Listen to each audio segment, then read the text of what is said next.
పురిటి నొప్పుల తల్లి కన్నా అడవి తల్లి మనసు గొప్పది. బాధ్యతల్లో తండ్రి కంటే అడవి తల్లి పాత్ర పెద్దది.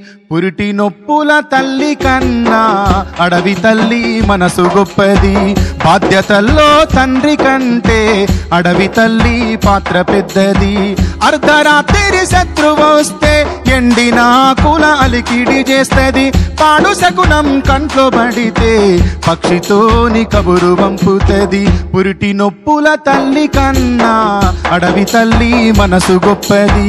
బాధ్యతల్లో తండ్రి కంటే అడవి తల్లి పాత్ర పెద్దది. ఒక్కరా ఇద్దరా లెక్కకే అందని అమరులు ఎందరో నమ్మా.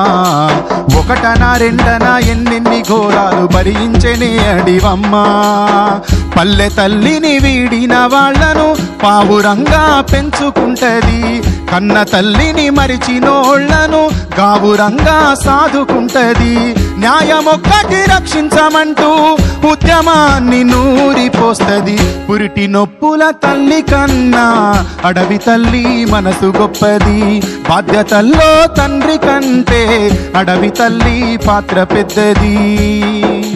కడుపులో పెట్టుకు కాపాడుకున్న కొడుకుల్ని కాల్చి వేస్తుంటే కొయ్యూరు అడివమ్మ కొంగులో తెచ్చుకొని గుండెల్లో చితి పేర్చుకుంది.